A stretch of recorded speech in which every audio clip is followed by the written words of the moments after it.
Good morning, everyone. We are already a bunch of people, so we can start. And this way, we're going to respect the timing that we established and let you free to comply with your agenda. I'm really pleased to welcome you on behalf of Factual. Today, I'm here with my colleague, Carola Vega, who is a consultant at Factual, and myself. For those of you who don't know me, I'm Stefania Pesadento. I'm a leading consultant at Factual, former entrepreneur in the startup sector and advisor. As you might know, Factual is really committed to equality and inclusion, even more since we have become partners of the Dignity Project, that is a Horizon 2020 European project, focusing on tackling the digital gap presented in mobility and developing user-centric solutions, which especially take into account the perspective of vulnerable collectives.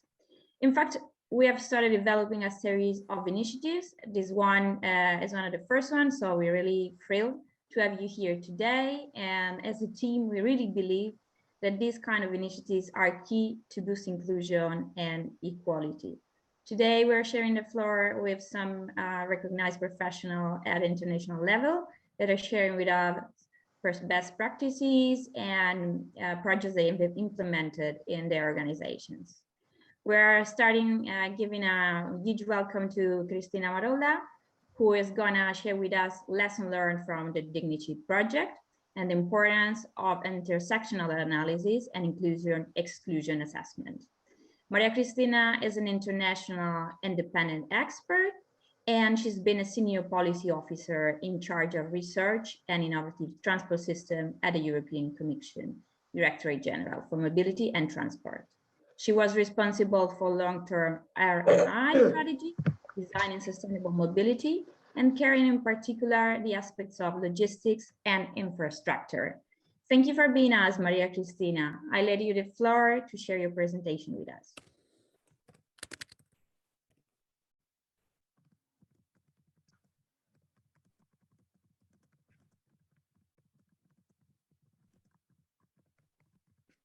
Yeah, she's muted. Okay, now yes, you're muted. But it's not me who muted you. You're muted, Cristina. Sorry, I'm here. Oh, now yes. Sorry, okay. Sorry for that. There is always a little bit of a problem with this. So I'm sharing. I think that you can see my screen. Yes. Okay, wonderful. So thank you very much. I was saying thank you for the invitation and for the possibility to share with you this experience and these considerations and reflections that we have been making in the context of the Dignity Project. So very quickly, what is the Dignity Project? The Dignity Project is research that is trying to respond to the challenges that are now given by the digitalization of transport, and to see if there is any possibility to further exclusion of people due to this digitalization, and which are the models of governance to overcome possible further obstacles. So the objective of the project is to understand which are the factors leading to disparities in uptaking the solution that are digital, analyze what is the digital transition and how we can help, both from a user's and a provider's perspective, putting together local institutions, interest group, users, and in order to have this process of co-creation of a system that is as inclusive as possible. Let's put it in this way. Maybe it's not possible to have the full inclusion, but let's say as inclusive as possible. And then, of course, to present and to create a toolkit that has to be tested and validated inside the project. So at the beginning, in the project, in the proposals of the project, there were some vulnerable to exclusion groups identified. I mean, linked mainly to the difficulties of using digital systems. There were elderly people, disabled, women, low-income people, low education, rural inhabitants, and migrants. Now, these were the the broad groups considered at the very beginning of the project. I have to say that the project then is organized in 4 pilots in 4 different countries. Not all of them have considered in the same way and with the same importance all the groups. So I think that we really focus on elderly, disabled, low income and low education, because they are the ones that are more or less tackled everywhere. Rural inhabitants and migrants, there are also difficult definitions for them. So that was some problem. And then women, of course, is a specific group. So why was women considered as a group of vulnerable to exclusion? Because, of course, traditionally, gender differences in mobility have been proven. So women are disadvantaged in transportation for a number of reasons. Because the system is still male-dominated and male-designed. So there are a number of considerations that have not necessarily taken into account. The introduction of digital systems could exacerbate this gap. So, and the women mobility risks to be even more difficult if the system is not responding to their needs. But, and we know that technology is not neutral. Technology reflects the values of the developers. And have teams that are more diverse and include the different kind of people that could have difficulties in approaching this the mobility surely would help a lot in approaching their needs and in solving their needs. So the issue of co-creation that is also at the basis of dignity is essential. But I mean, there is a big mistake, I think, that is going on for the 25 years of research on gender and transport. I mean, gender cannot be considered a monolithic homogeneous group, because gender aspects are transversal everywhere. And in this specific case, when we talk about digital capabilities, they are really transversal to all the other groups. And it would be an extremely wrong message to give that women are weak and are fragile, are vulnerable because of their digital illiteracy, which is not true. It's true. So, I mean, in this case, we really need to have an intersectional analysis of the data that we have in all our pilots, in all our countries, to understand better how distributed are these vulnerability among women.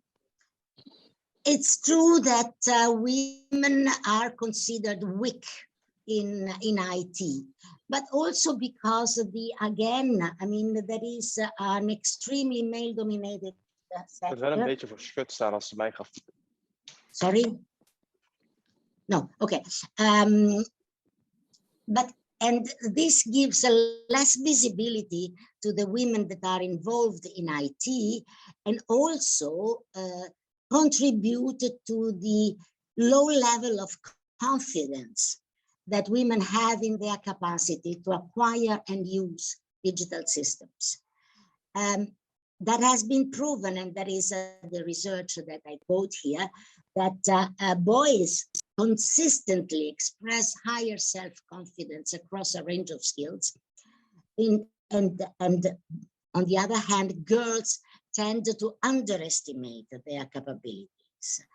And but if we see, I mean, the percentage of people using the internet daily, we see that in fact, across different age groups, the differences are not really important between men and women, only in the last age group, in the upper level group, where, I mean, over 55, there is some relevant differences in the use of internet, but it is traditionally, I mean, as we said, women were less technological.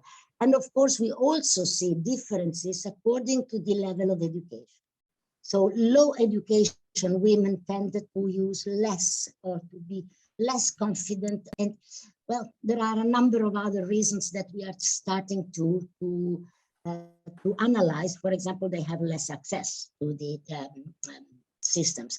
But if you see in total, there is no real big difference because of gender in this use.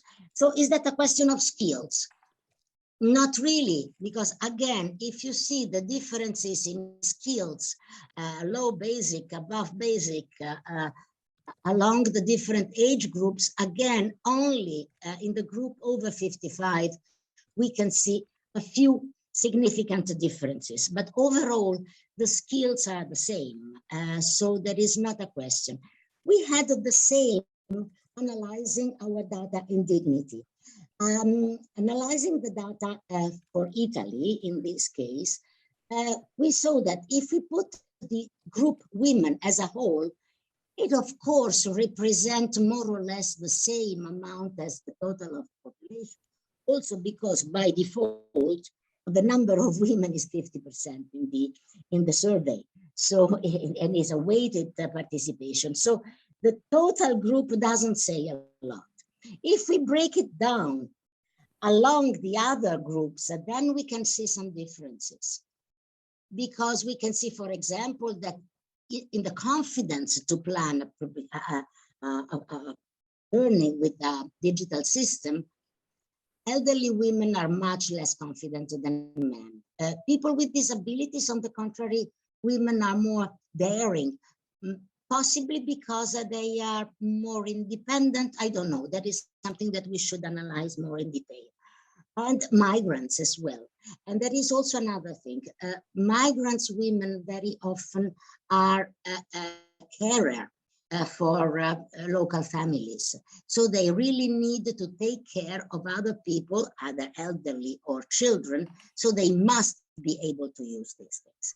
But then when we go to the use of digital methods, we confirm that people with disabilities and migrants, women use more than men. But the funny thing is also that among elderly people, women that declare not to be confident, then in fact do use more. So if we go through another kind of analysis of all this data, and we see which are the percentage of male and female that are able to plan a trip, then you see again that the big differences are in the top level age group. So is that dependent from gender? Not really. If you see the graphs, yes, present some differences, but that are not really significant, but big differences are here in the age group. The same is the confidence to plan a trip. Again, in the top age group, we have the least confidence. Using a computer is, and according to education. So again, we see that the low education is the discriminant, it's not the gender in being able and having a confidence to that. So which are the barriers to mobility? And these are the barriers that traditionally have been considered as gender related. And these are accessibility, affordability, safety, and reliability. So now we have to ask ourselves, are they solved by digital systems? Maybe not really, because let's go again to the analysis. There is a work in progress. So these are the first graphs that we have produced. Thank you, Sam, for having done that. And I think that this is something that will deserve more in-depth analysis to understand. First of all, if we see that the computer access no differences, no real big differences in the first two age groups. Over 65, there is a different access to computers. So it's not a question of skills, it's a question of accessibility to the tool. Smartphone ownership, again, even some girls even have more than boys smartphones, and they are much more attached to that. But also a place where residents, workers, and visitors each view the night through Somebody their own has unique the lens, audio especially in on. relation to Please traffic, shut your safety, audio. transportation, and environment, all of which are Sorry. magnified much more at night. The Sorry. go-to when talking about the public realm. Oh, I'm sorry, Christina. I'm gonna. No, Sorry, Somebody whoever has the audio on. The go-to when talking about the public realm. Yeah. Again, can you please switch off your audio because you are talking only? Thank you. Again, smartphone ownership, the age is a discriminant. When you talk about the limitation, these are the non-limited people by cost. Again, so less people over 65 are limited. Also by the availability of services. Here you have differences between men and women. So what does it mean? This may be the distance to the bus stop or other things like it that include some problems. And the lack of infrastructure as well. You see differences between men and women much more than age. And safety is surely an issue that makes a difference according to gender. So these are different issues that we have analyzed and we are still analyzing. So we confirmed that gender plays a role when it comes to traditional limitation for women, affordability, availability, safety, and in some pilots, we also see that it's very important, the reliability. And so, but digitalization is not a gender-related issue.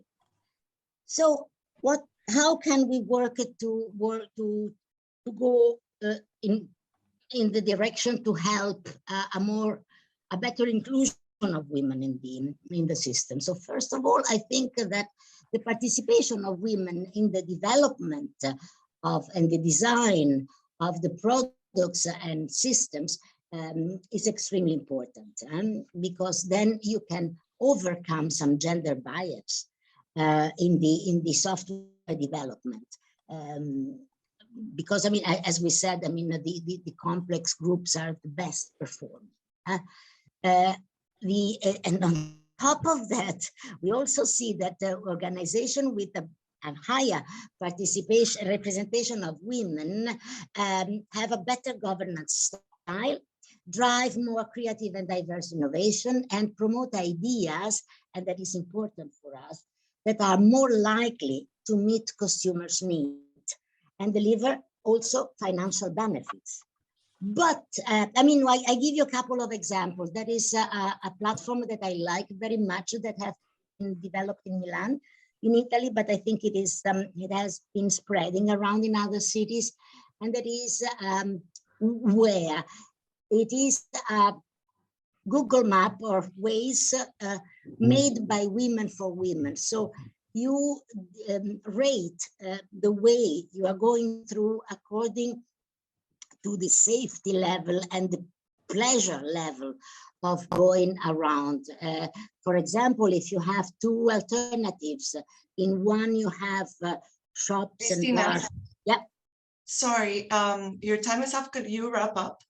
Yeah. I'm Thank you. on. Yeah. Okay. Thank you. So these are a couple of examples of that, and I still there are a lot of prejudice persistence in the career for women. So if you see the expectation between girls and boys to go into an IT career, then you see an enormous difference. There are initiatives that are trying to overcome that. This in Emilia-Romagna is one. I leave you look at the slides for that. So, and still we have to overcome some immanent stereotypes. I will also let you read that on your own. I mean, you will have slides. So let's go quickly to the lessons learned. So that digital skills are not gender-related exclusion factors. The major obstacles to mobility are the common to other vulnerable groups, like accessibility, safety, and so on. And the consideration of typical women's need will extend inclusions to other groups. The participation of women in the design will be much better, and also trying to develop products that are taking the major limitations can increase the participation and the use of them. First of all, they have to be simple, stable, not to change every 6 months, and affordable to everybody. I'm sorry that I have to wrap up. There were a lot of other considerations, but I understand that it is time to stop. Thank you very much for the time you No, gave. thanks to you, Cristina. It was very, very interesting. And you're right that there's still a plethora of things that we could do to move forward. And that to move forward, we cannot stay thinking about women as a monolith, and as a homogeneous group. Intersectionality is key. So let me introduce to our next speaker, Sandra Vitzell. Sandra is a Chief Marketing Officer at Sketgo, a mass company that provides the technological building blocks, enabling governments, leading startups, and corporations to develop their own tailored mobility solutions quickly and cost effectively. Sandra has co-launched the Women in Mobility London Hub, and she's a public speaker, moderator, and presenter on topics of inclusive mobility and accessibility, sustainable mobility, and new mobility technology. We're very excited to have you here, Sandra. Please go ahead.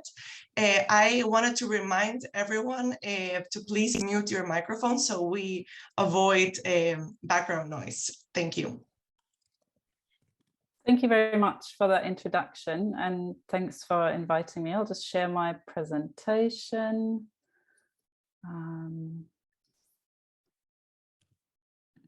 Can you all see that? Perfect. Brilliant. Okay, thank you so much. Yeah, it's a really good segue from the previous speaker on these topics, and I basically want to sort of dive in and provide a sort of pragmatic overview on what does this actually mean when a transport system is not accessible or inclusive. So why does this not?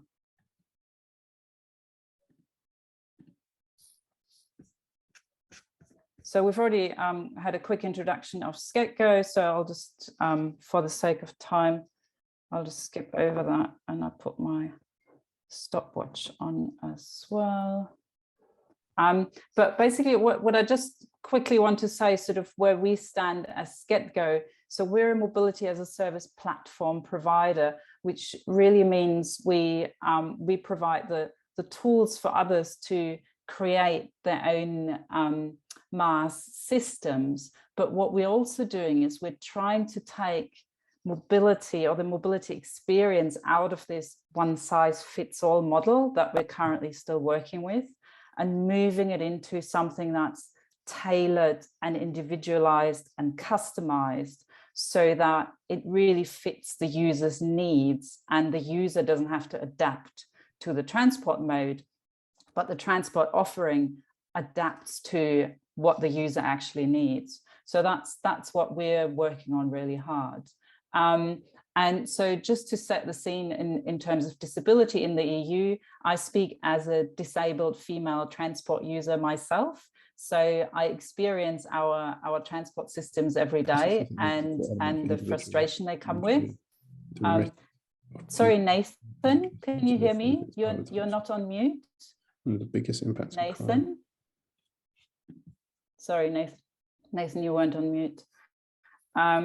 So we're a large group of people, right? We're not just some small minority. So it still always astounds me that we're forgotten in so many aspects. And I just want to put out a few statements, just so you know where I'm at, but personally, but also where I think we really need to work harder to make this work for everyone, because barriers don't come from the disability itself. They come from bad design, right? If I encounter a transport mode that I can't access, then to me, that's a bad design. It's not something that should be put on my particular disability, in most cases at least. Also, something I encounter quite often, inaccessible mobility isn't fixed by having a wheelchair ramp. I just want to put that out there because I still hear that quite often as oh no, we're accessible, we have a wheelchair ramp. That's just not the right approach to accessibility. Of course, we do need the wheelchair ramps. And what I'm really saying is disability is very diverse. We're all different people. We all have different disabilities. They could be mobility related, or they could be mental health related, or they could be all sorts of different things.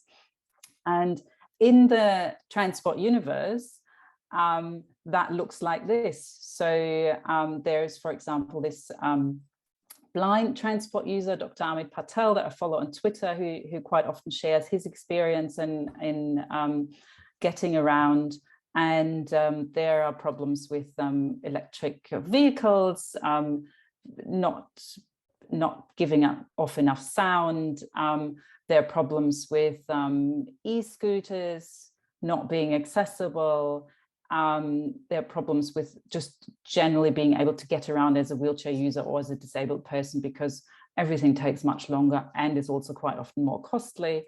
And there are, new accessibility issues popping up when we look at all the new transport modes as well, which I go into a bit more detail later.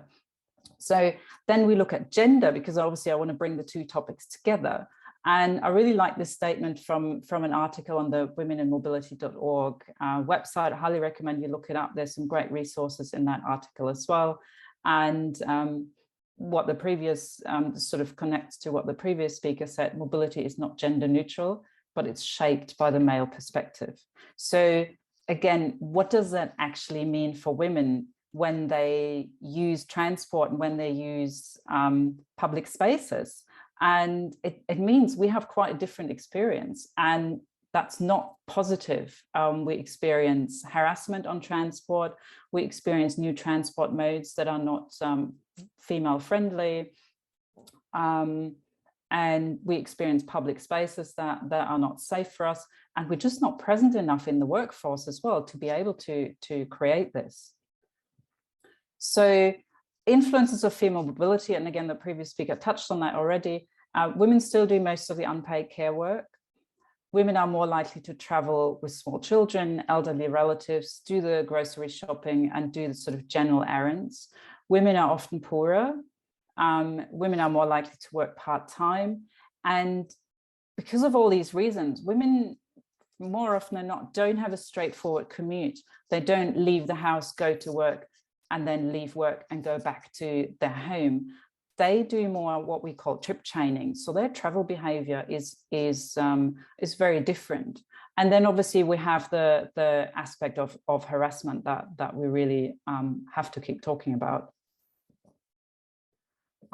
So just a few examples here on just to really visualize for everyone, what does it mean not being able to access a transport mode? So this is something that's very happens every day here in the UK. It's a very common situation that you have these ridiculous gaps between the platform and the carriage. So for example, for me, I can walk, but not very well, and I can't do big steps. So in the UK, I'm not able to use the train unassisted anymore. Whereas in Scandinavia, for example, and in Germany, most of the time, I can travel independently. So you can see it makes a huge difference for someone whether a transport mode is accessible or not. And, put yourself in the situation of a parent with a pram or someone who's traveling with their elderly auntie. This will be quite a stressful experience. And often just not possible. Same with this situation here. If you're stuck in the middle of this crowd with a pram or with a wheelchair or with some other mobility aid, or maybe with mental health restrictions, then this will be quite a bad experience for you. And then obviously we have the added issue of the vulnerability of women and I would argue also disabled people in the public space. So we always need to consider the safety aspect.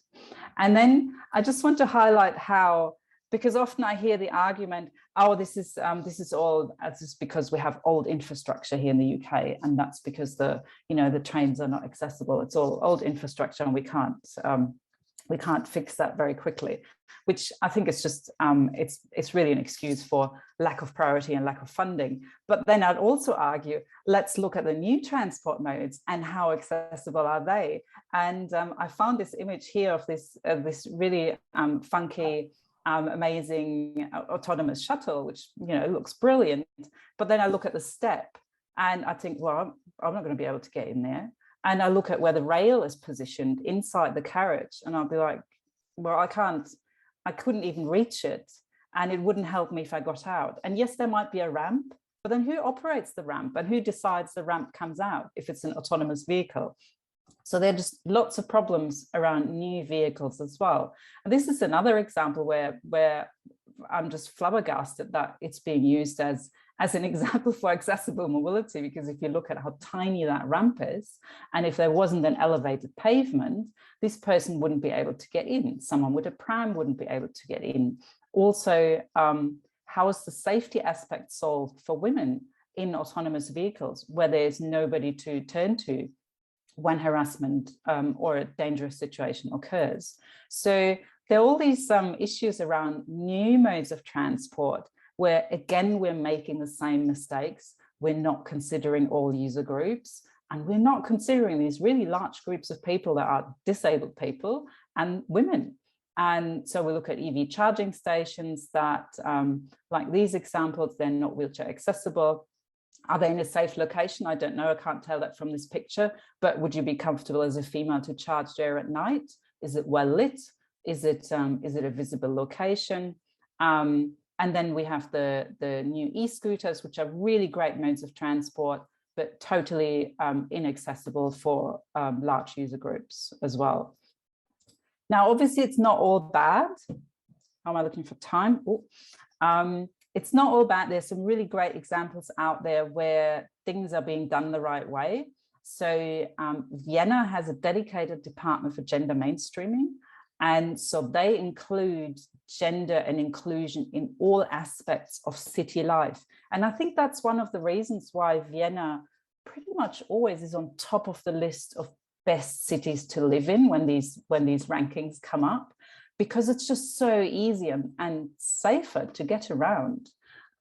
There's a new app in London called Safe and the City that helps women get around safely, which is brilliant.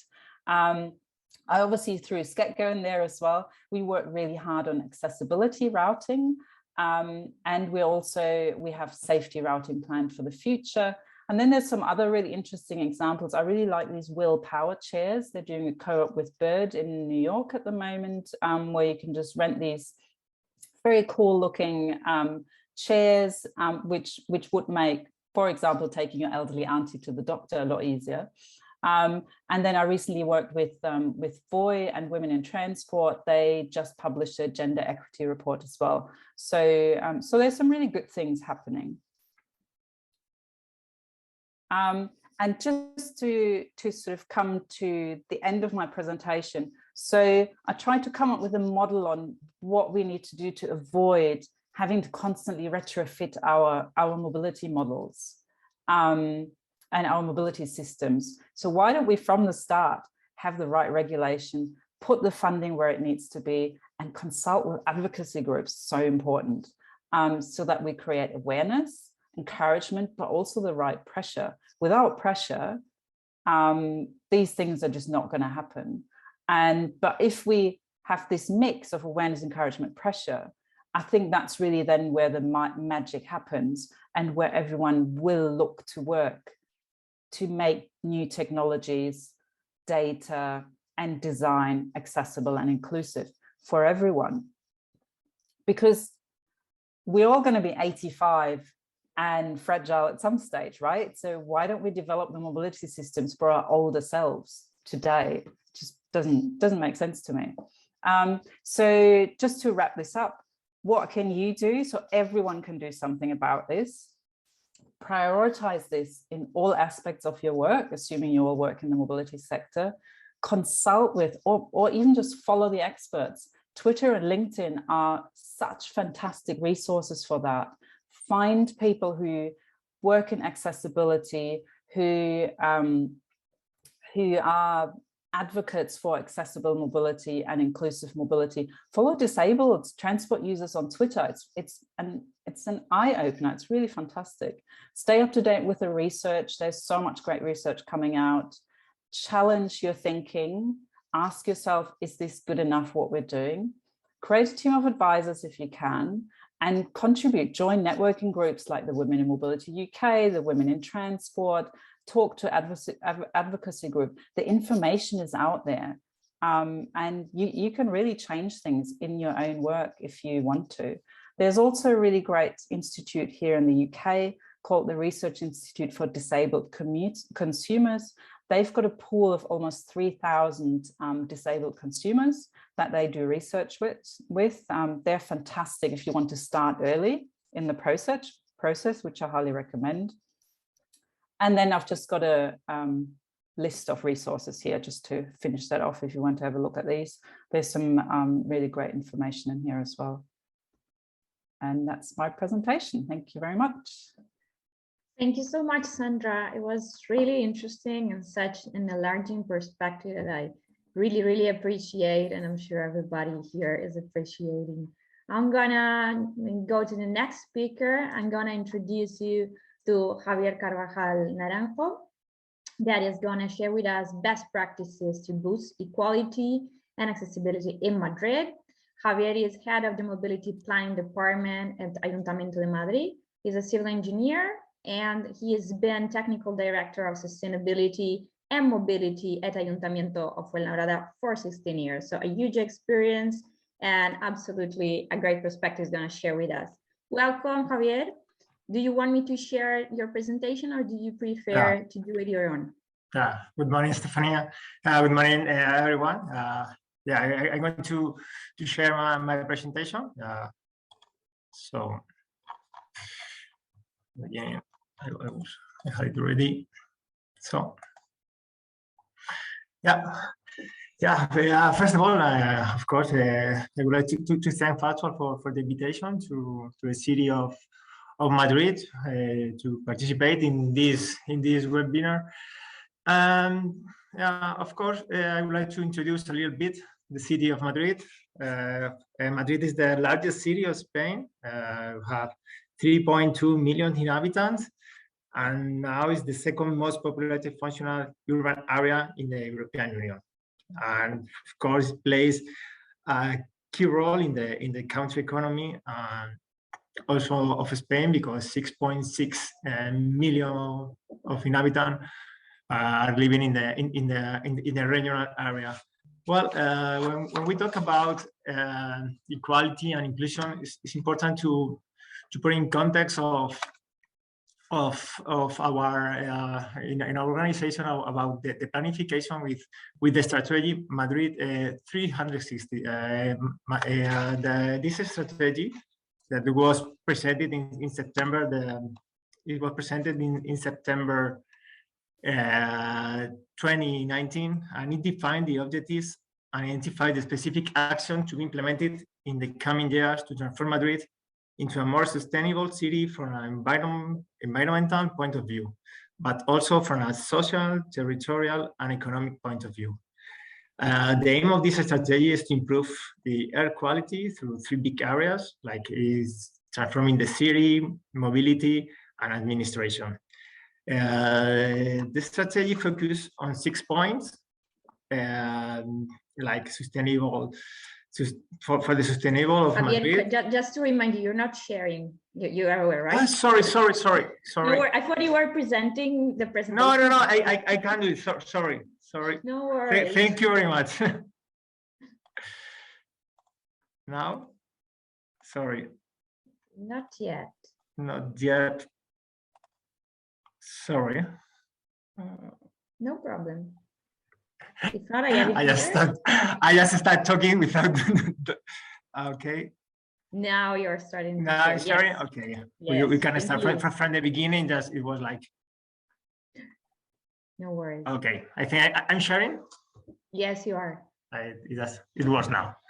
So I was talking about the strategy of Madrid 360. It's a big strategy for a sustainable city. Not also we are working out a lot in mobility, and this is in the beginning of my presentation. I want to talk about that, about how this strategy is inside is the framework of the different action that we take in the city. So for that reason, the air quality and the fight against climate change are a priority for Madrid City. Also, it's an ambitious strategy with more than 200 initiatives, and of course, to improve to implement this strategy, we have to in a city, in the administration, we need to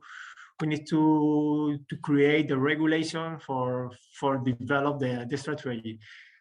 This strategy that it was presented in September 2019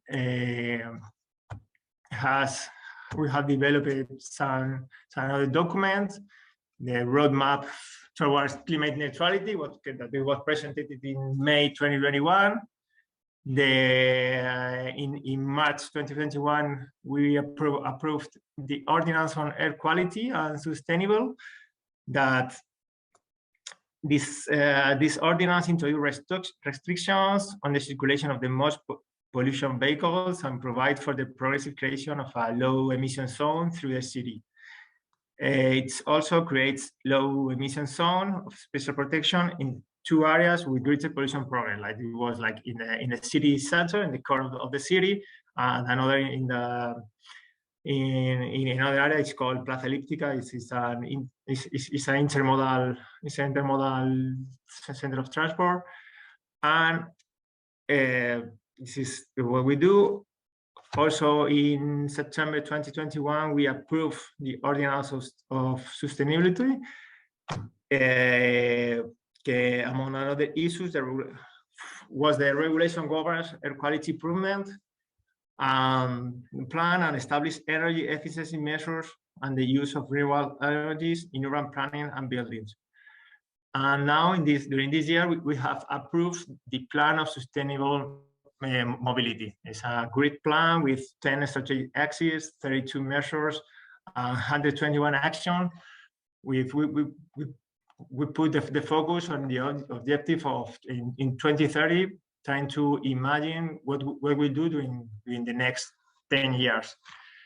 It's important to see the different or the main initiative we will develop with the first strategy, Madrid 360, like promotion of public transport, of a renovation of urban buses. Later we talk about the company, the municipality transport company.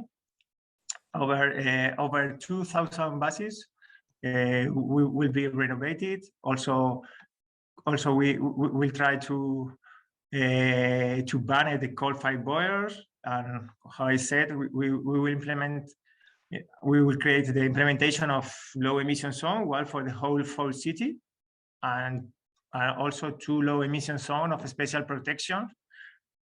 How I said, Madrid is a green city with 3.8 green areas.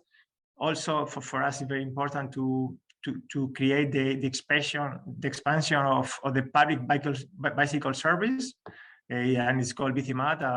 We will be able to arrive to every district in the city with more than 350 new stations. Also, we'll create new bicycle lanes, pop-up bike lanes, and also permanent bike lanes.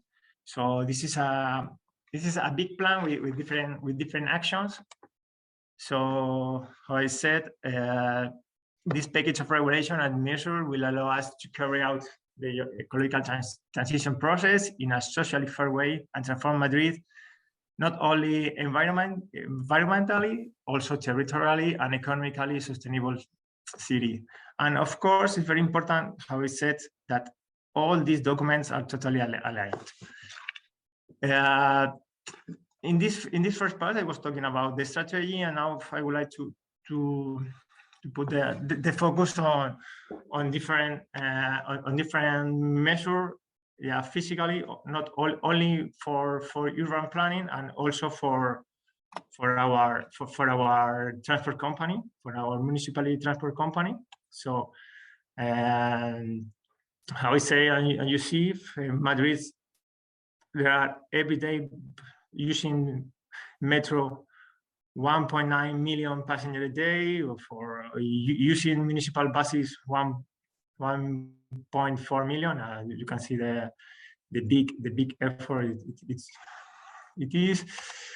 So when we talk about inclusion, or we talk about accessibility, it's important in the beginning to see what can we do from the city in trying to planning the urbanization, trying to make a better place, trying to improve the public space. So we have different methods, like trying to create a routing system to arrive or to use the public transport, like on the city, like road on a strip or warning stripe. Here I bring some examples of implementations. Also, when we think about the municipality transport company, when we arrive to the bus stop, to the bus shelter, we think about how we can reach, how can we reach them, which is the best way. So we have protected protecting the passenger, the peaton, from the vehicle encroachments. We have different solutions to improve the infrastructures. Also, bus shelter with seats or physical support for other people or to rest. And also with the buses, 100% of the municipal buses are low floor and have a till system to facilitate access for all people. How I said, all of them are ready with ramps, and different solutions like double or extended central platform to use strollers or baby carriages easier. Of course, reserved seats specific for people with reduced mobilities. Another example, like push button in braille, or with chromatic contracts, or space for shopping carts or suitcase, and different example of what we do when we are inside the bus. Different examples, like using for wheelchair, people with guide dog or assistant dog are also important. And this is physically what we have done in urban planning, or what we do when we arrive to the bus stop, or when we are inside the bus. There are different examples, and what we do also, we have different projects to develop and to work with universal accessibility. For example, from 2028, we have the project We Believe in Our Autonomy. This is a very special program that consists of providing training to people with intellectual disabilities, so that they can use municipal buses autonomously and safely on their regular journeys. In order to carry out this service, a group of people were trained specifically for the purpose of professional.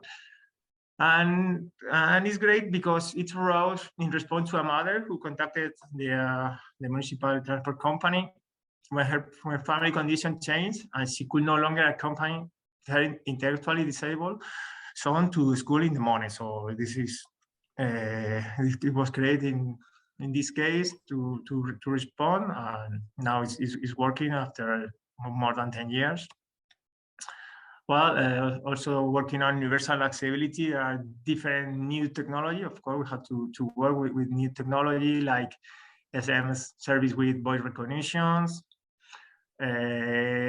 also with the mobile phone, or also inside the bus to help passengers, like I say, with different applications.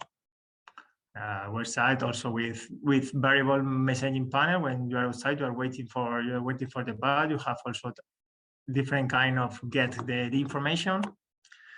This is also another service, like a mobile customer service, like with staff from the municipal company help different customers to provide this service, and also has very, very good results. Different ways to communicate, like telephone, website, email. And well, this is what we do in our transport company. And also there are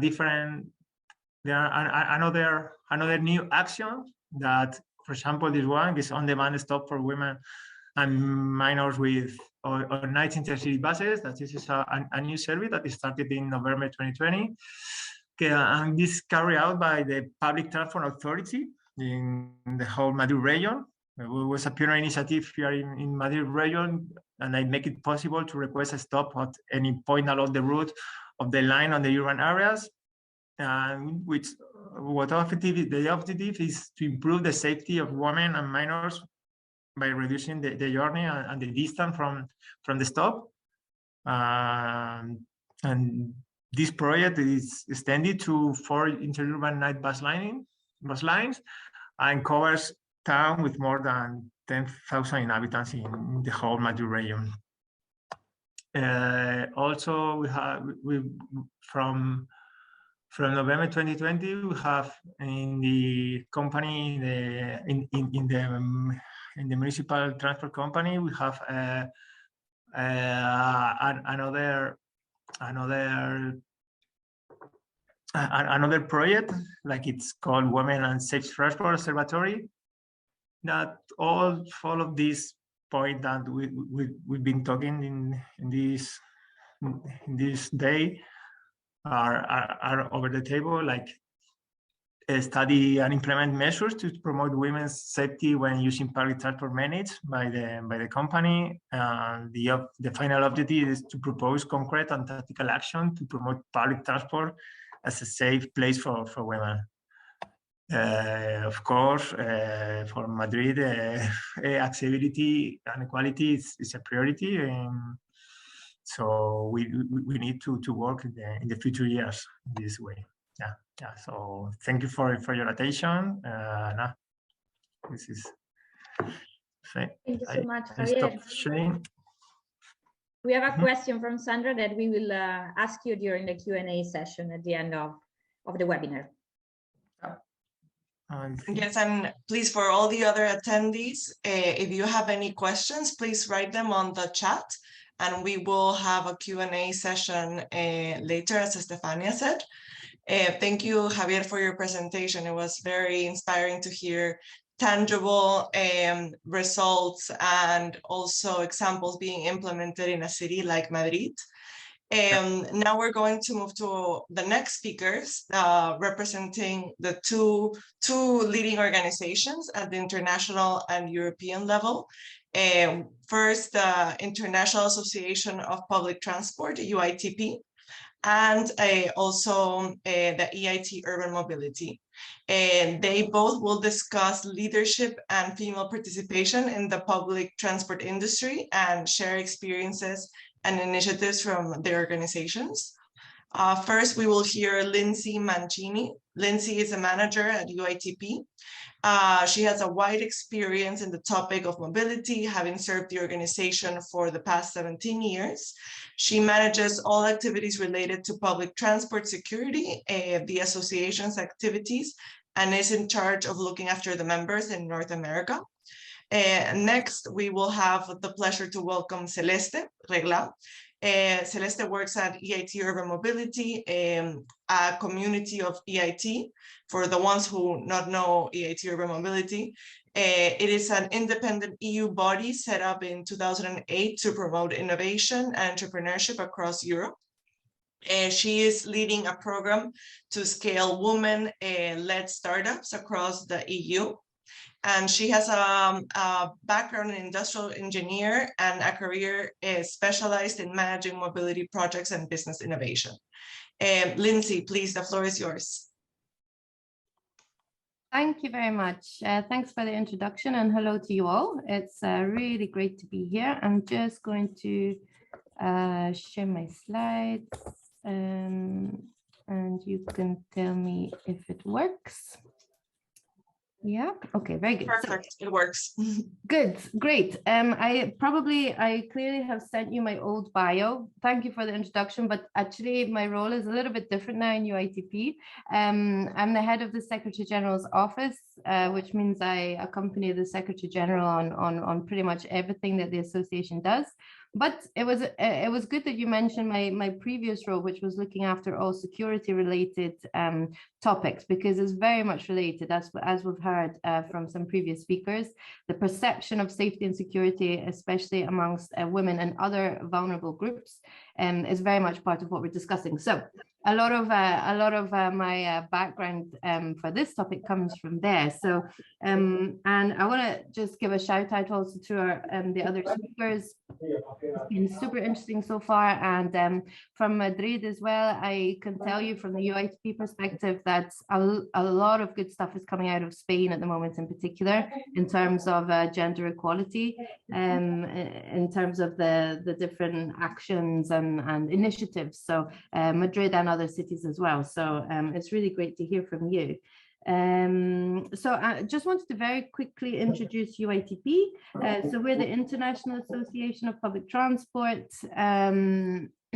which means that our mission is to enhance the quality of life and economic well-being by supporting sustainable transport in urban areas worldwide.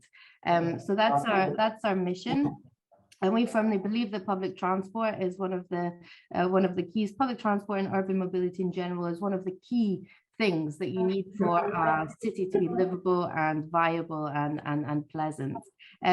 We have almost 2,000 members around the world, in 100 countries. We have various offices all over the world, and we cover all the different parts of the urban mobility landscape, so the authorities, industry, associations, consultants, and everything else. And we do advocacy, knowledge sharing, and networking. So that's the quick introduction about UITP. But here today, I'm here to talk mainly about the gender aspect in public transport today. And I'm starting with a slide which depicts pollution. The World Health Organization is talking a lot now about pollution and the fact that there are millions, I think 7 million is the figure that they have at the moment, 7 million premature deaths annually linked to air pollution. And that doesn't consider the health care system costs that go with it, and all the added costs to society that number will produce. And basically what we think at UITP is that humans were just not designed to live in cities that are polluted like this. And yeah, as I hinted in the introduction, we truly believe that we need to get cars out of cities. We need to think more carefully about energy, but mainly in order for big cities to remain viable, because people need to move, you have to have better public transport, better urban mobility. And the only way to do that is by going collective. So public transport, mass public transport, has to be the core, the backbone of urban mobility in cities. Otherwise, we're going to continue to choke and we're going to continue to die. So this is really what we're talking about at the end of the day, is how we can allow the human race to thrive in urban areas. So we need massive investment in public transport to make it more attractive.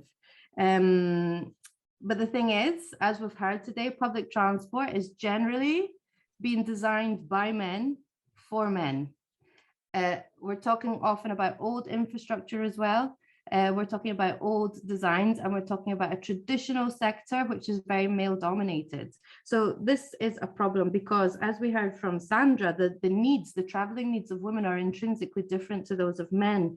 It's already been mentioned that the objective to travel, what they're carrying when they travel, who they're accompanying when they travel, what they're doing, where they're going, where they start, where they finish, trip chaining, perception of safety and security, of course, all of this is different from men, but none of the infrastructure or the networks have been designed in any way to think about those needs. So we could say that 50% of the population of the world is not well catered for in terms of their mobility needs. Public transport is not gender neutral, and networks really need to be redesigned with this in mind, bearing in mind that when you improve the situation for female travelers, you tend to improve the situation for everyone. This includes men, this includes children, this includes disabled people, people of reduced mobility. This includes people with mental handicaps that find public transport a struggle today. So focusing on women, which is a huge part of the traveling public, 50% of the population, but generally much more in terms of the traveling public. In Europe, we say about 60% at least of the public transport users are female. So if you focus on the women, you're gonna make a huge difference to a huge section of society. But how can we do that? How can we improve the situation? Because one of the issues is that, like I mentioned, public transport is still very male dominated in terms of the workforce. So we estimate about 22% of transport workers are female in Europe, but that figure it remains low worldwide wherever you go. And even now we're talking about what is being termed as a pink recession, meaning that due to the pandemic, more and more women are leaving the workforce. That includes the public transport, the transport workforce. And so, yeah, we don't have that many women working in the public transport, and we don't have that many women in leadership positions, which is very crucial, or in the planning or the operational positions. The women that you do find tend to be in the traditional female roles of marketing, communication, and that kind of thing. And that's a huge problem because you really need the women inside the sector in order to make that change, because you need a female perspective from the inside in order to be able to imagine what the needs of the women are, and in order to anticipate and keeping that idea of focusing on women on the top. And Lindsay, Sandra, you may... sorry if I interrupt. I don't know if, since you're talking figures and I see you don't move slides, yes. It wasn't. Thank you. Thank you. I'm getting so enthusiastic that I'm forgetting that I actually have slides. Yeah, this is a slide just depicting the 22%. Actually, I don't have very many slides. But yeah, as Sandra was saying, Vienna is a really good example at the moment of putting women at the focus of many of their initiatives across society. And if you look at the leadership team of Wiener Linien, which is the public transport company in Vienna, the whole management team is female. So I'm not advocating for fully female management either. I think balance is really the key. But I think if you look at what's coming out of Vienna, you can see that the female perspective really brings something. And again, it's bringing something which focuses on women, but in the end improves society in general. So I think it's a really good example. But I mean, I was invited here today also to talk a little bit about what UITP is doing, because again, as some of the previous speakers have mentioned, yeah, we're the association. We try to support our members, but we ourselves have to make sure that we are focusing as well as an association on our gender balance. So we have a variety of things that we're doing.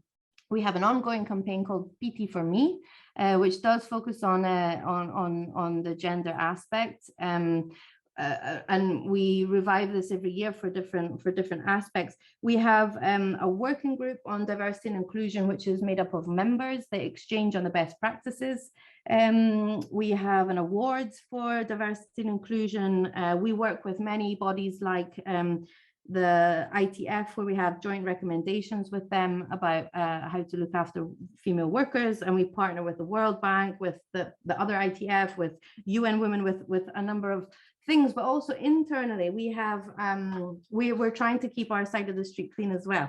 We have a recruitment policy which ensures that we don't have a gender bias. We have an equal pay commitment.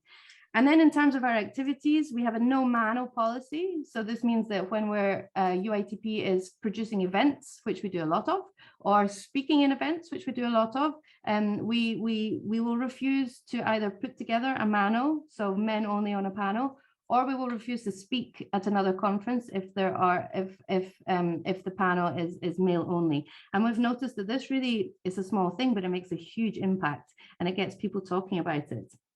We have committed to doubling the participation of women on all of our panels at all of our events since 2018, and we've been successful so far in all of that. We're also looking at growing our database, because our database, funnily enough, the number that came out in terms of male to female was 22%, so very much in line with the European standard of female participation in the sector. We're growing that, we're reaching out to women, we're trying to get them more involved. And very crucially, we focused on our boards. At UITP, we have two main boards, the policy board. Sorry, you have to wrap up? Sure. Yeah. It's my last comment anyway. Oh, perfect. Yeah. Thank you. We really focused on making sure we had more women involved in our boards. Back in 2017, we had no women at all. And on our key board, which is the executive board, it's now 1/3. So this was just to say that we are putting a focus on our side on making sure that women are more involved in the association, and it keeps the topic high on the agenda. And we noticed that the sector doesn't really like talking about this too much. It's hard, but we see that if once you've seen the problem, you can't unsee the problem. And also our key message is, you've got this huge sector of society which is not well catered for, but you're always complaining that you don't know how to improve your reach. So if we could just make the link between the two, then I think we're on the right track. So women need public transport need women, and I think we just need to go ahead and do it. So thank you very much for your attention.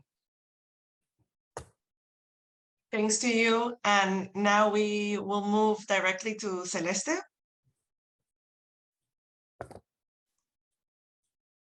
Celeste, I think you're muted. Sorry, no, I was saying that thank you to Lindsay, that her presentation was super interesting. Okay, I will show my screen. Okay, are you seeing my screen? Perfect. Yes, we see.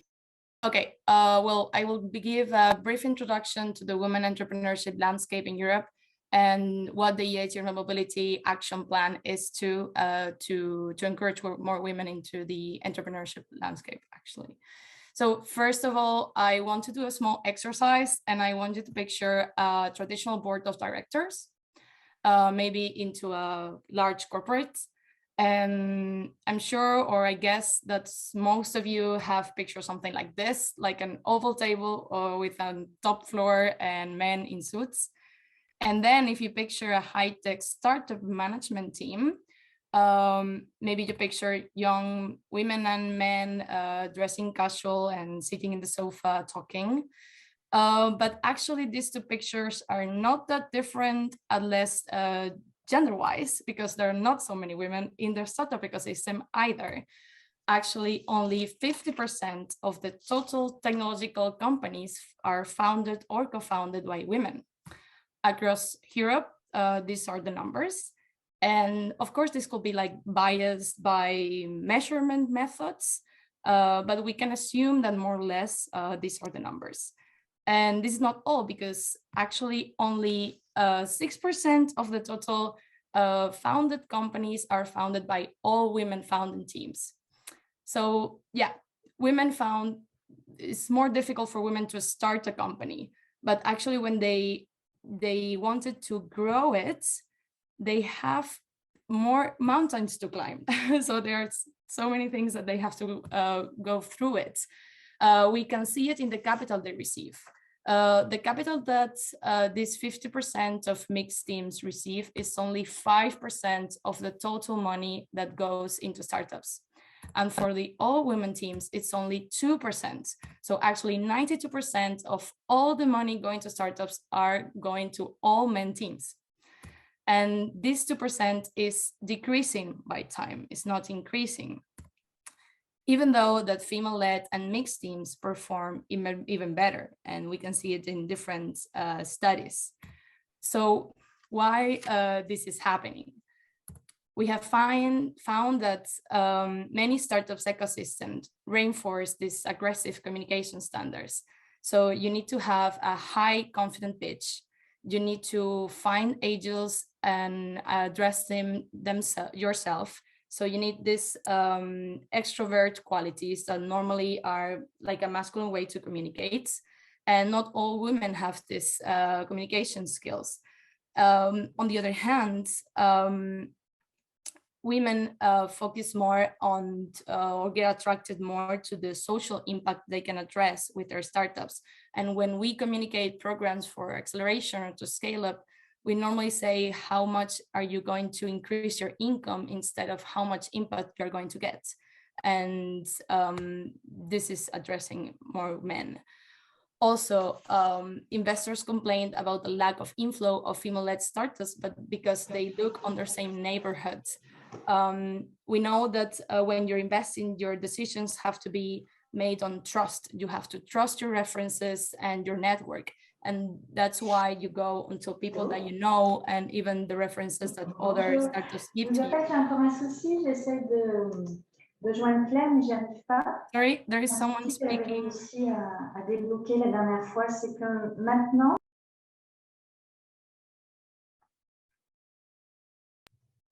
Okay. Go ahead.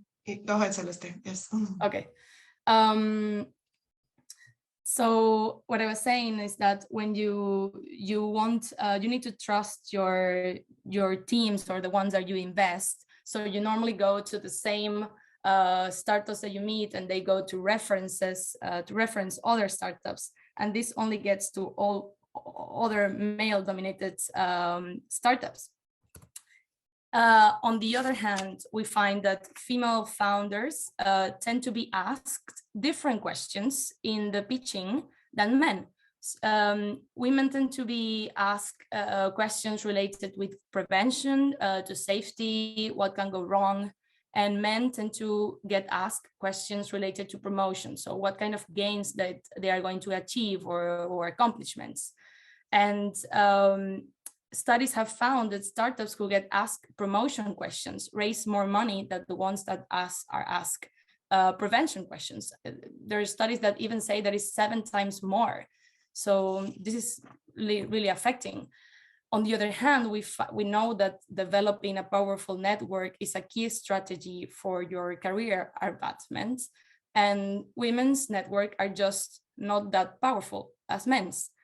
Why? Because modesty, because of lack of confidence, fear of failure, using people for utility instead of making honest relationships, etc. But for me, like the most important one is because they feel excluded. Why? Because everyone is men, not only the startups, but also the investors. Actually, in Europe, it's approximately 10% of all the investors are women, are just only 10%.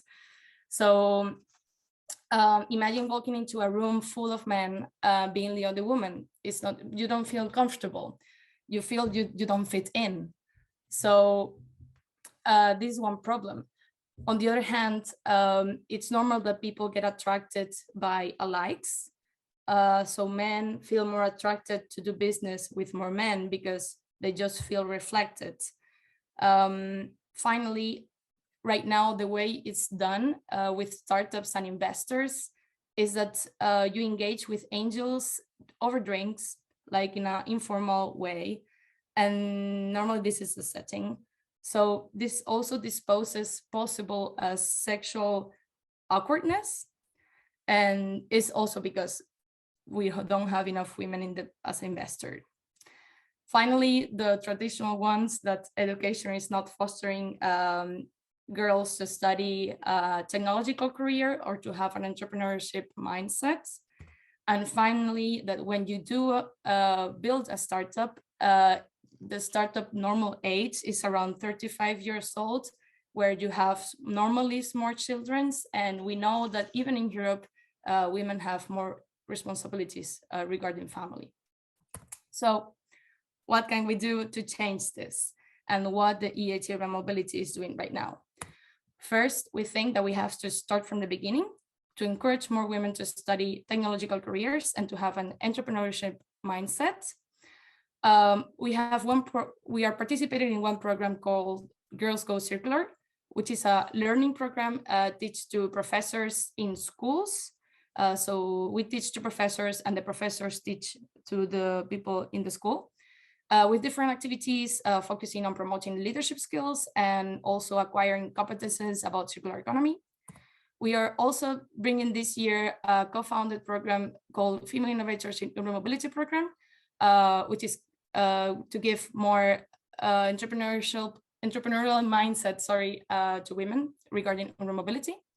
And finally, we have the Startup Stairway in the Supernovas landscape, where we match young women to startups for a job. So we have to have more gender balance world in the startup, and because we need for women to feel more to feel that they fit in. Celeste, could you wrap up, please? Sure. In the same manner, we need women to have more women as investors. We also have a program called Women to Invest. We also match investors with young women for a job. We have to change the channels that we use and the communication tools and language. According to our gender policy, from now on, actually from this year on, we are changing the images, the way we communicate, so to attract the same women as men. Addressing social environmental impacts and just being mindful. Also, we have another program. We are looking for 99 female entrepreneurship. So we are opening another info of startups. We positively evaluate gender balance teams in our acceleration programs. We have as a priority to have speakers, women speakers, also as the Uitp, as Lindsay said, and as mentors also, because we need more role models. And finally, we have this other program called Rocket Up, where we give to the female founders more networking and business development support. What we do is to give mentors and other tools they need so they go to another market. Actually, this program is opening next week. So if you happen to know a female-led startup, just write directly to this program. And that's it. I'm sorry, I had to go like super fast at the end. I hope all the messages are clear. Thank you so much. Stephanie, you're muted. You're right. Thank you. Thank you so much, Celeste. It was really great to know about initiatives you're running in Uitp. We are now going to the next speaker. I'm really, really glad to have him as Sergio Guerri, that is Head of Transport and Logistics Unit at ITENE. ITENE is a Spanish hub for the Tingo project. That is such an interesting project. I'm sure you're gonna enjoy as I am knowing about it. Sergio is a project manager with more than 10 years of experience in the field of freight transport and logistics. And he has an extensive experience as well in EU funding programs such as Horizon 2020, MED, and much more. Thank you for being here, Sergio. If you want to share your presentation, if not, I'm going to do it for you. Yes, thank you very much for your invitation and participation to this webinar, because we think it's very, very, very important, very interesting related to this trending topic that currently we address in this session. Okay, so I'm going to share my. I think you can see it. Yes. Sorry, because I cannot. Sorry, I cannot put in a whole. I don't know why. You can go in presentation mode if you want. If not, sorry, because I have a problem with my laptop this morning. Oh, okay, no worries. I don't know. Sorry about that. But I don't know why I can put in a whole presentation. Okay, so no worries. Sorry about that. So as mentioned, during this session, we address this issue that, as mentioned previously, we know that transport is a sector where women traditionally face higher risks and burdens than men related to all the issues, and mainly due to unequal access to resources, to training, to job opportunities, and strange cultural societal norms and roles. Okay, so in this context, and with the aim of addressing this sector not only as a means of physically moving people to one point to another, we think that this project was an opportunity to deploy an equal and gender and diversity equal environment in the transport sector. Okay, so with this aim and with this objective, sorry, I present the structure of my presentation. The first overview was related to this project. As mentioned, the main objective of this project is to promote gender equality and diversity in all areas of transport in a European level, developing strategic mechanisms and tools in order to facilitate the access of women to this sector, not only but as a user, but also as employer or worker, and try to define activities to adaptate and facilitate the development of infrastructure and services with the requirements of all profile of people. Okay, so some of these mechanism tools are the development of a pan-European observatory, in which we are developing a lot of actions and activities in order to deploy this project.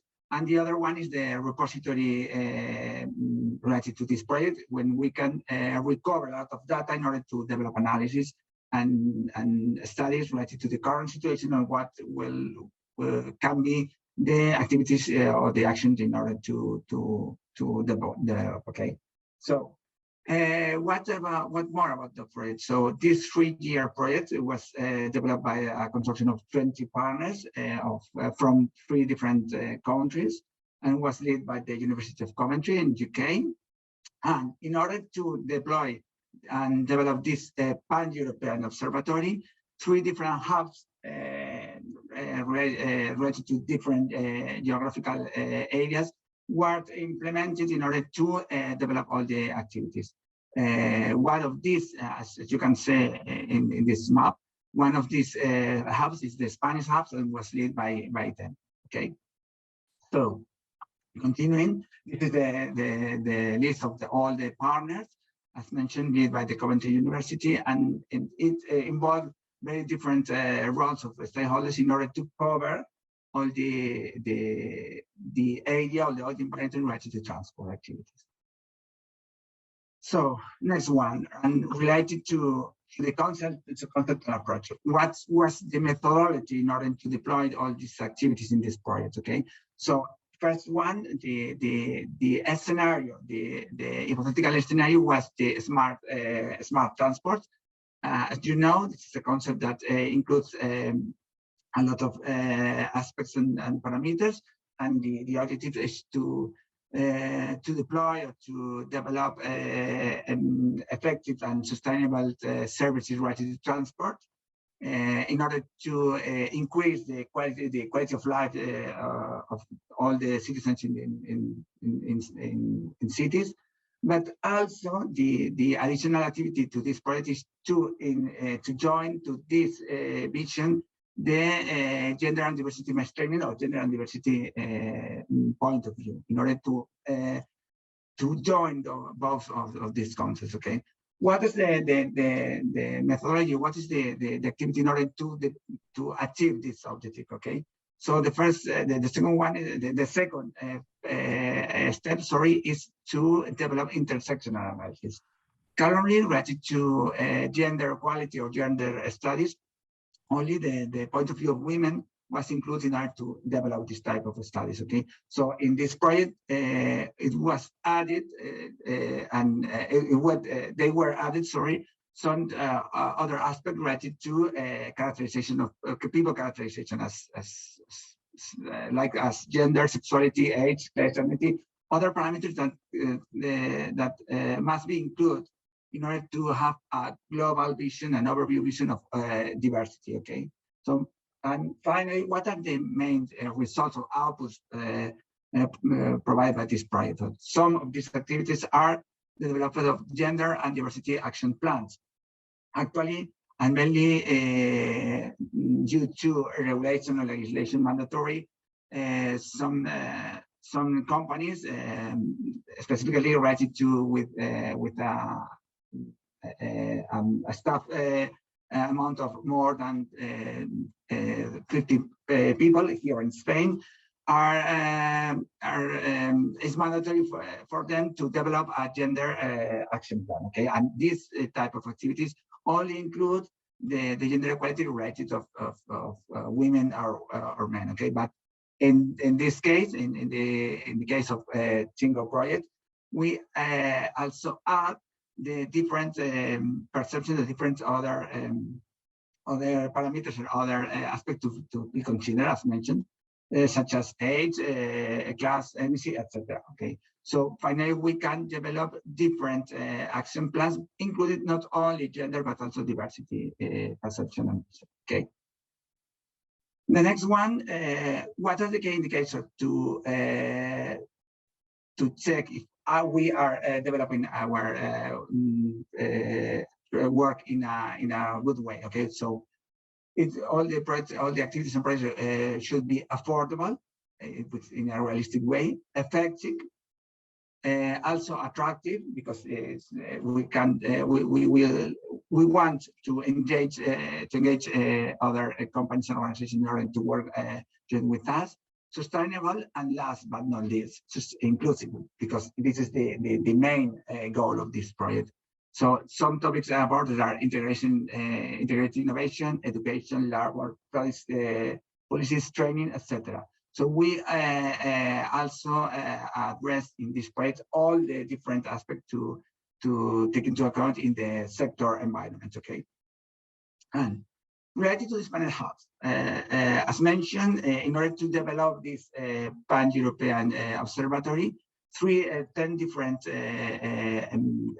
regional hubs were implemented in order to recover information and develop analysis and define measures in a regional way. Okay, in our case, China was the leader of the Spanish hub. And taking into account the different activity lines that were addressed, the two more important lines were security, in order to identify the requirements and of a different type of people in order to guarantee a safe and safety environment in transport. And second one was the analysis of employability in the transport sector. As you can see in the first image related to the evolution of public railway users, currently various are more users than men in this type of transport, public transport. And related to employees, as some of my previous partners informed and commented and talked, only 23% of employees in the transport sector in Europe is rated to men. And specifically, if we are analyzing different sectors, we can see that only in air transport, the participation of women is similar to men in this sector, but related to the other ones, the percentage of men is higher than women. Okay. Right to the next one, who were the different stakeholders that were involved in this Spanish hub? So in order to improve our activity and boost and enhance all the activities related to this Spanish hub, different type of stakeholders and profiles of stakeholders were involved in this project. Some of them was related to regional administration organizations, some women organizations, some transport and logistics operators were involved in order to boost these activities. You can see in some of the photograph some workshops, webinars, and other activities that were developed with the presentation and participation of these different stakeholders. Okay. Next one. And what were the main activities that were developed in these hubs, specifically in the Spanish hub? So, as mentioned, and related to the requirements in order to guarantee to ensure the safe and security in the public services, some activities were related to the design and definition of new constitutive elements related to public transport. One of these examples is the design of metro poles and seats after COVID situation in order to guarantee the more security and safety issue for women and other role of people users. Okay. Other activities related or developed in this hub. As mentioned previously, one important issue to address in this type of project is to recover some information related to what is the current situation of transport related to gender and diversity. Okay, so during this period, and mainly the first part of the project execution, there were deployed some surveys and in order to obtain information related to what are the different profiles of transport users and what were the patterns related to this use of transport. Okay, as you can see, yes. Can you wrap up, please? Okay. Thank you. Okay, so the next slide is related to the continuum of this type of studies in which we can define the different patterns.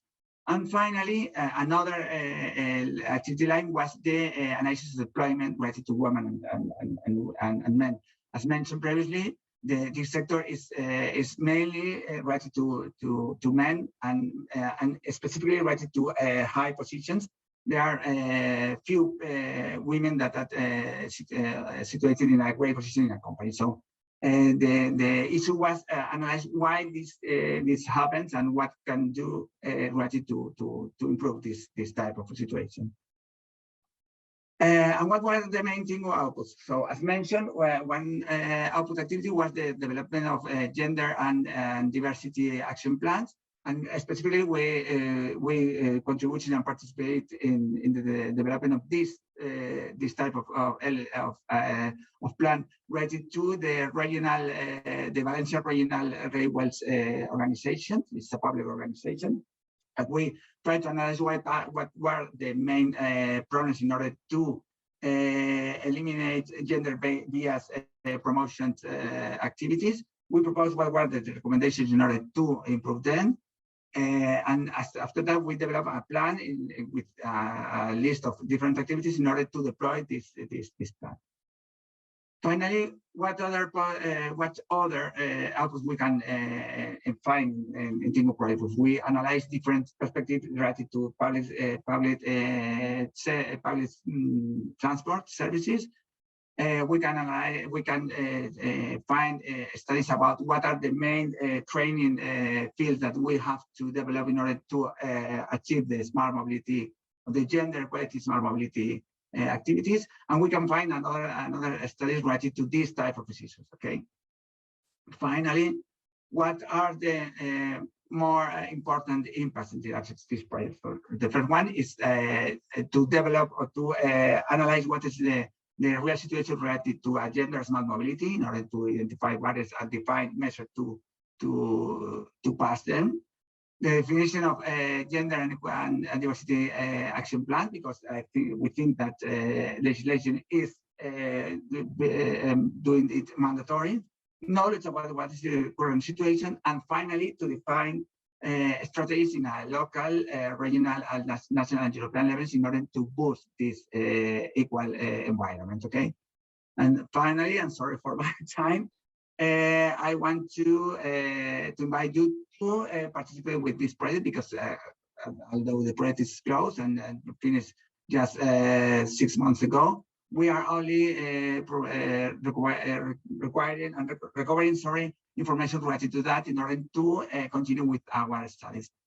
Thank you very much for this this opportunity. I think it was a pleasure to respond any answer that that can be about that. Thank you, Sergio. It was very interesting to learn about the Tingo project, and I'm glad that we are seeing some of the topics that were mentioned by previous speakers come up again, and seeing them apply to your work is fantastic. And now we're going to move to our last speaker. We have David Pritchkin. Sorry if I'm mispronouncing it. No, okay. He's Managing Director at EDGE Certified Foundation. David oversees the development of EDGE standard and methodology and manages the independent EDGE certification process for gender and intersectional equity with third-party auditors. He has a background in European economics and business management and over 20 years of experience in sustainability and ESG-related professional services. He has a wealth of experience working with a broad range of standards and frameworks, both in an advisory and assurance provider capacity. And he has been instrumental in fostering effective and impactful collaborations in the fields of sustainability and ESG between diverse organizations, companies, and non-governmental organizations. He will present EDGE certification as a solution to help drive an equitable workplace. Welcome, David. The floor is yours. Thank you very much. It's a pleasure to be here. I know that we've squeezed the time quite a lot, and I'm the last one before the Q&A, so I will go fast. I will shorten this to maximum 10 minutes just to give you an oversight. Thank you to the Factual team for bringing together this very inspiring group of speakers. I think each one has really underlined the gaps and deficiencies in the gender and intersectional equity area across the industry sector. And what I'm going to do is I'm going to present a concrete and powerful solution to help organizations of all sectors and geographies measure and accelerate their performance in gender and intersectional equity. I'm very heartened to see that Sergio started that journey at Tingo as well in terms of the measurement and the assessment. Our solution is not specific to this sector, but I hope that someone muted me. I hope that it will give some food for thought and inspiration for organizations looking to move beyond purely talking about these topics and providing lip service to these topics, which we see quite a lot, and start a conscious, intentional journey to transform their workplaces. So let me show you how we do this at EDGE. So EDGE developed the EDGE standard and assessment methodology and the EDGE certification requirements. We have the foundation, which I represent, and we also have the commercial arm of EDGE, which is a software as a service provider, which allows organizations to measure, accelerate, and get certified when it comes to workplace and gender intersectional equity. The measurement aspect is an integral part of this, which allows organizations to assess what happened in their organization over a specific period of time in terms of representation, flows such as recruitment, promotions, exits, etc., the effectiveness of policies and practices, and employee experiences, for example, in the measure phase. The analysis will result in a very specific action plan for organizations, so they can get access to a certain resources internally, such as best practice blueprints from the Edge side, which will help them to accelerate their progress. That's the accelerate phase. And then the final phase is for an organization to obtain a certification and a validation from an external third party at the end of the assessment process. This will help them to provide visibility and credibility to their commitment around workplace, gender and intersectional equity. So looking at Edge and the scope of Edge, it was originally set up to look at women and men as two homogeneous groups. And more recently, piloted in 2020, and with the first organizations now becoming Edge Plus certified, we provide the opportunity for organizations to deepen their insights and measure and analyze the intersectionality of gender and other aspects of diversity, many of which have been talked about on this webinar, such as race, ethnicity, gender identity, nationality, age, working with a disability, sexual orientation, etc. There's many aspects that an organization can assess from an intersectional perspective with gender. The way we do this, so how do we structure the analysis? The whole assessment methodology is built around 4 fundamental pillars, which we feel cover the full spectrum of diversity, equity, and inclusion. The same 4 pillars apply to any Edge Plus assessment. So pillar 1, diversity. We measure diversity across the representation, across different types of jobs, different levels of responsibility within an organization. We gather data across 11 different data tables representing diversity with different elements of an organization. Pillar 2 is an equity-based pillar. So we ask organizations to undertake a pay equity analysis, a statistical regression analysis on salary and pay to identify the unexplained gender pay gap in their organization. The third pillar is also an equity-based pillar. We look at the effectiveness of policies and practices, ensuring career flows or equitable career flows when it comes to these 5 different areas that you see on the screen. So pay, recruitment and promotion, training, flexible working, and organizational culture. I know that Celeste spoke earlier on about the importance of some of these kinds of policies and practices, really building a foundation for the future performance of an organization. The 4th pillar is inclusivity. So here we've looked at diversity, we've looked at equity, and now we're looking at inclusion or inclusivity through the culture of the organization and how this is reflected in employees' experiences with their career development opportunities. We work with 3 sources of information. Obviously, the way that it works is we need the data, we need the information, and we gather 3 different types of information: statistical data, policies and practices information, and the experience of employees, which is captured through an employee survey. The rationale, and it's a very powerful one, the rationale for using these 3 sources of information is that we triangulate them to look at gender and intersectional equity from 3 different angles to assess the effectiveness and impact of each of these areas and the organization's performance as a whole. So this helps us at Edge identify if these sources are aligned or if there may be gaps between them. For example, a client or an organization may well have, and you've probably heard this, all of you, a very well-defined policy and a very strong intention to do a certain activities in a specific focus area, but perhaps the data in terms of the statistical data and the employee experience through the survey indicates a very different picture in how men and women understand and experience that policy and the implementation of that policy within an organization. So this is very, very powerful for an organization to understand the underlying factors that cause a specific status quo within that organization. And this helps them to develop a very tailored action plan to remediate some of the deficiencies. And when we talked about, I think Sandra, it was earlier on, talked a lot about the importance of customized, individualized, tailored solutions for these kinds of topics. And that's exactly where we're coming from here. Each individual organization has a specific culture, a specific organizational jurisdiction that they're working with, and a set of stakeholders in a universe that they're having to manage. And for us, that tailored, customized, individualized solution in terms of the action plan is so important.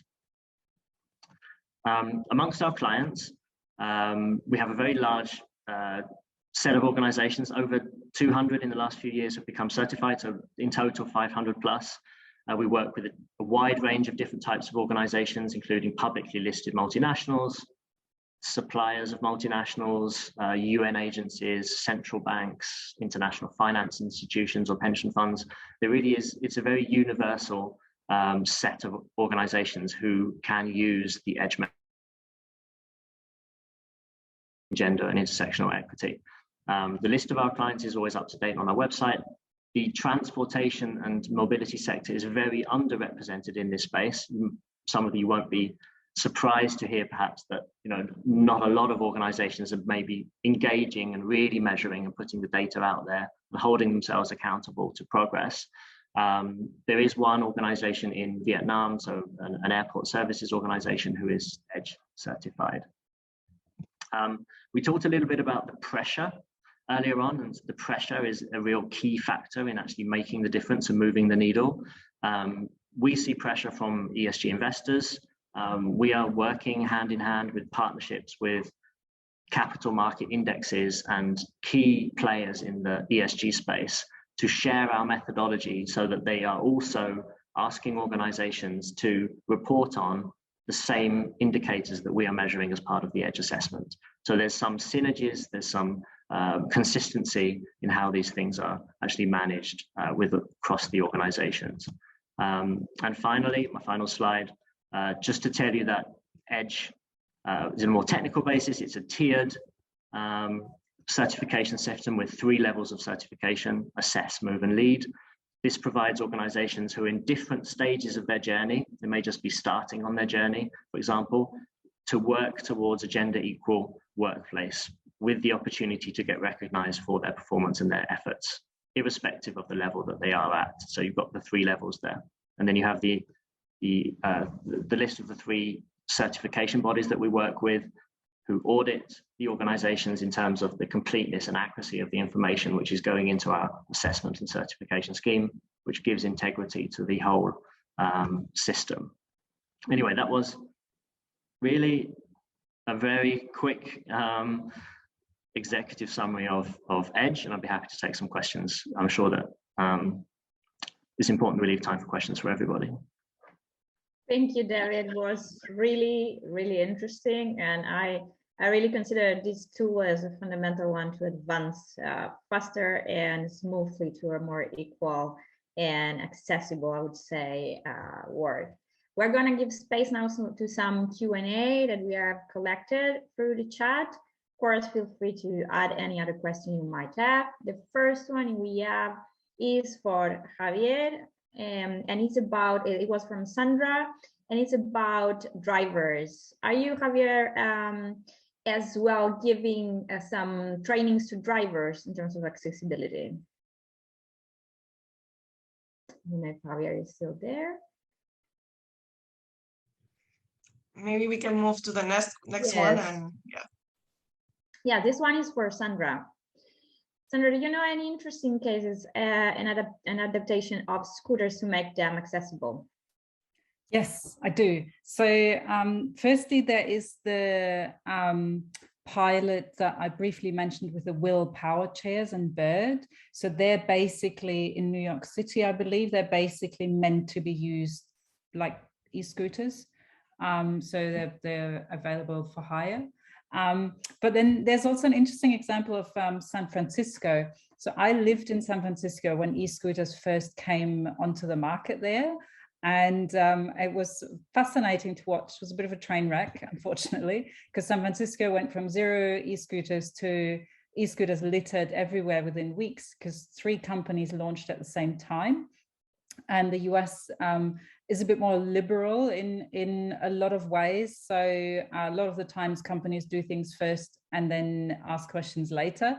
So that's what happened there. So the San Francisco Transport Authority realized, oh, hang on, this doesn't really work because it's causing a lot of safety issues and disgruntled citizens because the pavements were sort of blocked by scooters and people didn't really know how to drive them and all that. So they took all the scooters off the streets again, and then came back later with a more measured approach of how many numbers of scooters, which companies, but also they put out a mandate for adaptive scooters, so that companies would have to provide a certain amount of adaptive scooters in their programs. I can put the link here in the chat. There was an article out there as well. I'll just put this in the chat here if you want to have a look at that. So that was really interesting. And I believe they kind of left the design pretty much open to the companies, but they just said this needs to be, you need to provide a certain amount of accessible scooters as well. So they came up with their own models, like the one in the picture that had a seat, for example.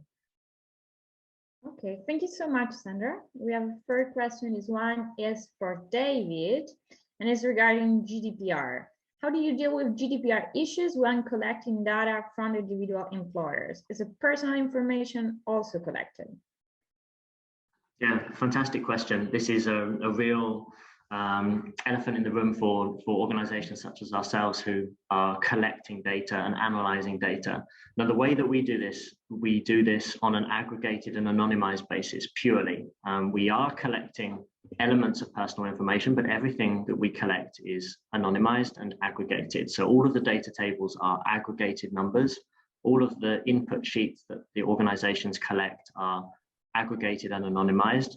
The auditors who actually look at the accuracy and completeness of this information are the ones even more exposed than ourselves even to the GDPR and the data protection rules.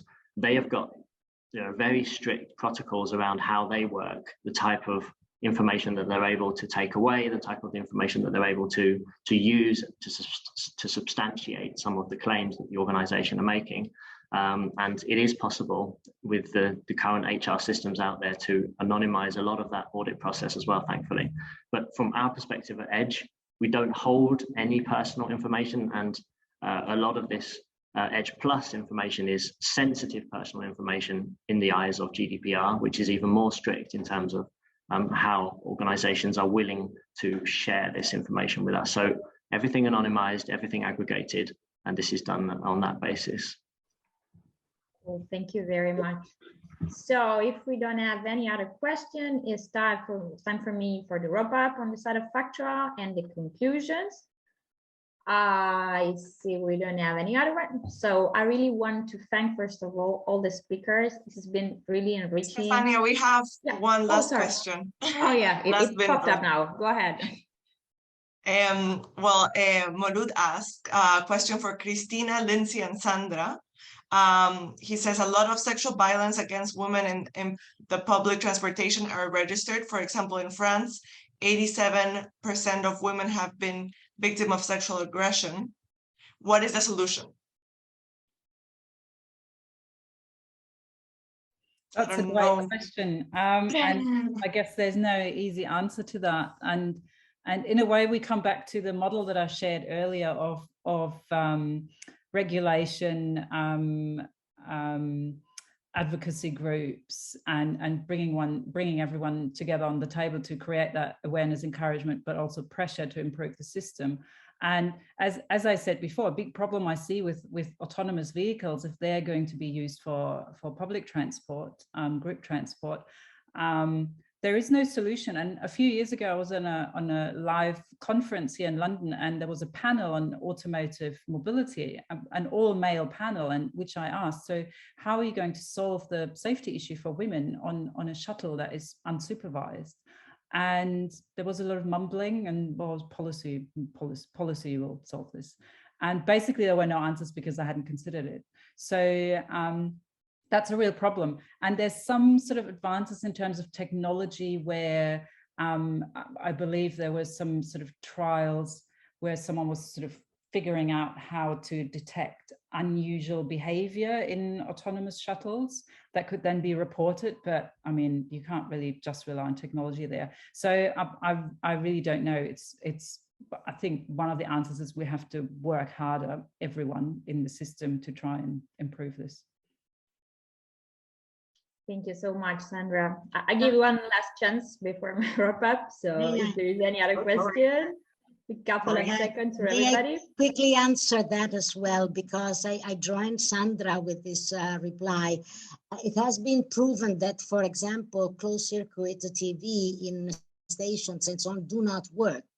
because women do not feel the presence of somebody. So the fact that there is an eye looking at what happens, first of all, they do not feel the verbal harassment, so that is not complete. There is only violence that is recorded, and the intervention is later on. So I think that, well, against all the technology, but the human presence is maybe the main parent for aggression. And of course, it's just a question of education and awareness of population not to be inactive if they witness some sort of aggression. Yes, and if I may add to that, I think that, I mean, it is a huge problem, and I think often, and maybe in the West, we sometimes forget that this is one of the basic issues that we still need to grapple with, security and safety of women, but also the perception of, and as my colleagues have been saying, technology can only go so far in terms of improving the perception, even if it does help. So I think that really one of the solutions is to get more women involved in designing the systems in the first place. Like Sandra said, if you have men on a panel talking about autonomous vehicles, it doesn't even come to mind. So you need to have women involved in the planning, in the design, in the operation. You need to involve, as Sandra's always saying, you need to involve reaching out to your target groups to understand what their needs are. And I think that although that's not a very concrete answer, I really believe that the more women are involved in the sector, the more they will have ownership also of it, and the more women that travelers see working in the sector on the front lines, the more safe they feel. So I think there's really something about getting women involved will kind of have a chain effect on their own safety and their perception of safety as well. I want to say anything about that. Yeah. Because as mentioned previously in Tingo, in our Spanish hub, there was an issue, the safe and security related to that. We think, as mentioned previously mentioned some partners, so that is very important, the involvement of women in this sector, but not only as user or worker, but also by participation in the different design of the development of technologies. Currently, we are involved in a project, in a national project related to autonomous vehicle. We think that it's very important to involve the different profiles of people in order to develop more effective and efficient solutions in order to cover all the requirements of all the profiles in people users. Thank you, Sergio. Anyone else? Okay, now yes, I'm gonna go to our wrap up. We have prepared just a slide to summarize which are the message on our side, and basically it can be summarized that Rome wasn't built in a day, right? So basically here there is a lot of work to do. What you share with us really represents that there are huge efforts that are being made on several sides, both on the public, private sector, international organizations, foundations, but there is still much to do, right? Much to build. And well, the best practices and lessons that we learn are really incredible. And this is efficient for us, an efficient methodology to share, is an efficient methodology to go towards these objectives that we have. And the multilateral approach is fundamental, because if we don't coordinate efforts, well, we're like robots doing things by our own. So sharing and working together is really a great way to get the results. Another important thing on our side, and then Christina really highlighted, and for us it's super important and factual, is that gender is not monolithic. So there are so many angles, and we saw it from the different presentation, that we have to consider.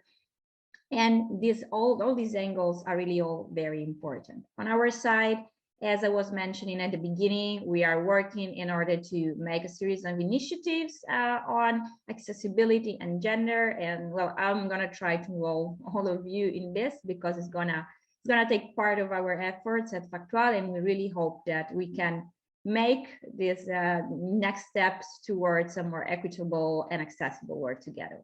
Thank you very much.